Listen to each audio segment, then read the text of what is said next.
Come to ಮೇಲೆ ಸ್ವಲ್ಪ ದೂರದಲ್ಲಿ ನಾನು ಸ್ವಲ್ಪ ದಪ್ಪ ಇದ್ದೀನಿ ಇಷ್ಟು ದೂರ. ಈಗ ಏನಂದ್ರೆ ನಾನು ಎಲ್ಲರಿಗೂ ಒಂದು ಹಾಡು ಹೇಳ್ಕೊಡ್ತಿದ್ದೀನಿ, ನೀವು ಅದನ್ನು ಹಾಡಬೇಕು, ಕಲ್ತ್ಕೊಳ್ಬೇಕು. ಅಷ್ಟು ಆಮೇಲೆ ಹಾಡಬೇಕು. ಆದ್ಮೇಲೆ ಬೀಟ್ ಶುರು ಆದಾಗ ಆಟೋಮ್ಯಾಟಿಕ್ ಆಗಿ ನೀವು ಬೇರೆ ಅಂದ್ರೂ ಬಾಡಿ ಅಲ್ಲಾಡ ಶುರು ಆಗುತ್ತೆ. ಓಕೆನಾ? ಓಕೆ ಓಕೆ ಅಂದ್ಬಿಟ್ರು.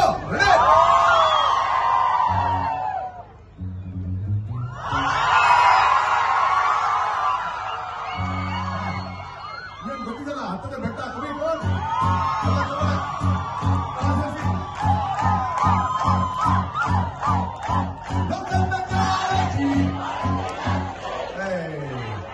ನೀವೆಲ್ಲ ಸೀನಿಯರ್ ಸ್ಟೂಡೆಂಟ್ಸ್, ಪಾಪ ಅವರೆಲ್ಲ ಫಸ್ಟ್ ಟೈಮ್ ಬರ್ತಾ ಇರೋದು. ಈಗ ನಿಮಗೆ ಎಂಟ್ರಿ ತಗೊಳ್ಳಿದ್ರು, ಜೂನಿಯರ್ ಸೈನ್ ಕಲ್ತ್ಕೊಳ್ಳೋದು.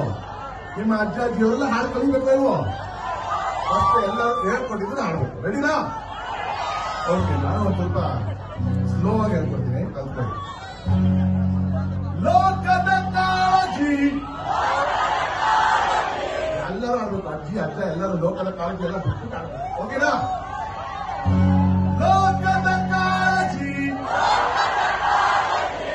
ಮಾಡ್ತೀನಂತಿ ನಿಂಗೆ ಯಾರ್ಯಾರಂತಾರ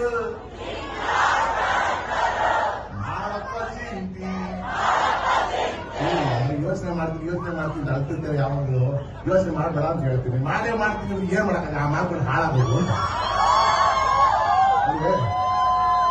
ಎಲ್ಲರೂ ಕಷ್ಟಪಡ್ತೀವಿ, ಎಲ್ಲರೂ ಸಂಪಾದನೆ ಮಾಡ್ತೀವಿ, ಎಲ್ಲರೂ ಅರಮನೆ ಕಟ್ತೀವಿ. ನಮ್ಗೆ ಎಟ್ಟ ಚಿಕ್ಕದಾಗ ಬರ್ತಾರ ಅರಮನೆ ಅದು ನಾವು ಕಟ್ಟಿದ್ವಿ. ಕಟ್ಟಿದ ತಕ್ಷಣ ನಾವೇ ಕ್ಲೀನ್ ಇನ್ನು ಕ್ಲೀನ್ ಆದ್ಮೇಲೆ ನಾನೇ ನಂಬರ್ ಬೇಕು ಸಾಕು ಅವ್ರು ಬಿರಿಯಾನಿ ಕೊಡ್ತೀವಿ. ಅದಕ್ಕೆ ಸಾಕಾಗುತ್ತೋ ಇವ್ರು ಬೇಡ ಬೇರೆ ವಿಷಯ. ಲೋನ್ ಎಲ್ಲರೂ ಮಳೆ ತರ್ತೀವಿ. ತಗೊಂಡು ಅದನ್ನ ಸೈಡ್ ಸಿಂಗ್ ಅಂದ್ಬಿಟ್ಟು ಪಕ್ಕದಲ್ಲಿ ಕೂರಿಸ್ಕೊಂಡು ಹೋಗ್ತೀವಿ. ಹೋಗುವಾಗ ಹೊಸ ರಿಲೇಶನ್ಶಿಪ್ ಇವಾಗ ತಾನೇ ಮದುವೆ ಆಗಿರೋದು. ಅವಾಗ ಏನಾಗ್ತದೆ? ಏನೋ ಬಿಸಿಲಲ್ಲಿ ಆನೆಯಲ್ಲಿ ಕೂತಿದ್ಯಾ ಬಿಸಿಲು ಅಂದ್ಬಿಟ್ಟು ಗಂಡ ಹಿಡ್ಕತಾನೆ, ಅಂಬ್ರೆಲ್ಲ ಹಿಡ್ಕತಾನೆ. ಬೆಳಗ್ಗೆಯಿಂದ ತ್ರಾಸಾಗಿ ಏನ್ ತಿಂದ್ರೆ ತಗೊಂಡು ತಿಂದ್ವಿ ಅಂತ ಎಲ್ಲವೂ ಎಷ್ಟೊಂದು ಅಂತ ನಾಟಕ ಆಡಕ್ಕಾಗತ್ತೆ. ಸಿಲ್ಕ್ ಬೋರ್ಡ್ ಜಂಕ್ಷನ್ ಬಂದ ತಕ್ಷಣ ಆನೆ ನಿಂತಾಗ ಬಿಸಿಲಲ್ಲಿ ಇವತ್ತು 15 ದಿನ ಅಲ್ಲಿಂದ್ರೆ ಸ್ನಾನ ಮಾಡ್ತೀಯ?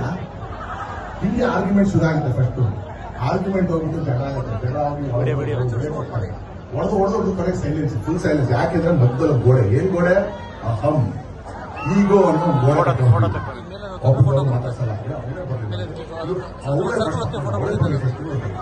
ಎಷ್ಟೊತ್ತೊಂದು ಸೈಲೆಂಟ್ ಇರ್ತೀವಿ. ಇನ್ನೂ ಆನೆ ಇರ್ತೀವಿ, ಎಗರಕ್ಕೂ ಆಗಲ್ಲ. ಕೆಳಗೆ ಕೊನೆಗೆ ಅಂತ್ಕೊಳ್ಳೇಬೇಕು. ಆ ಈಗೋನ ಮುರಿದು ಹೊಡೆದಾಕಿ ಆ ಗೋಡೆನ ಈ ಸತಿ ಒಬ್ಬರಿಬ್ಬರಲ್ಲಿ ಏನೇನು ತಪ್ಪುಗಳಿದೆ ಅದನ್ನೆಲ್ಲ ಅರ್ಥ ಮಾಡ್ಕೊಂಡು ಒಪ್ಕೊಂಡು, ಇಲ್ಲ ನಿಮ್ಗೆ ಹೆಂಗಿದೆ ಅಡ್ಗೆ ಚೆನ್ನಾಗಿದೆ ಯಾಕಡೆ ಅಂತ ಅವ್ನು ಹೇಳ್ಬೇಕು.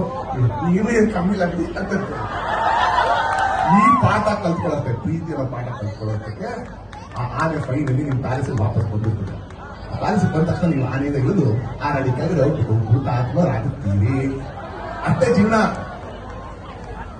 ಈ ಜೀವನ ಅನ್ನೋ ಒಂದು ಎಲಿಫೆಂಟ್ ರೈಡು.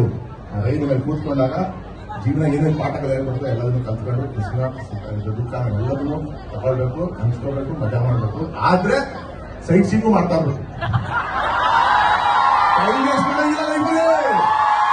ಅಂದ್ರೆ ಮಜಾ ಮಾಡ್ತಾರೆ ಎವ್ರಿ ಮಿನಿಟ್. ನಿನ್ನೆದೆಲ್ಲ ನೆನಪು, ನಾಳೆದೆಲ್ಲ ಬರೀ ಇಮ್ಯಾಜಿನೇಷನ್. ಇವಾಗ ಏನಿದೆಯೋ ಏನ್ ನಡೀತಾ ಇದೆಯೋ ಅದಷ್ಟೇ ಸತ್ಯ. ಅದನ್ನ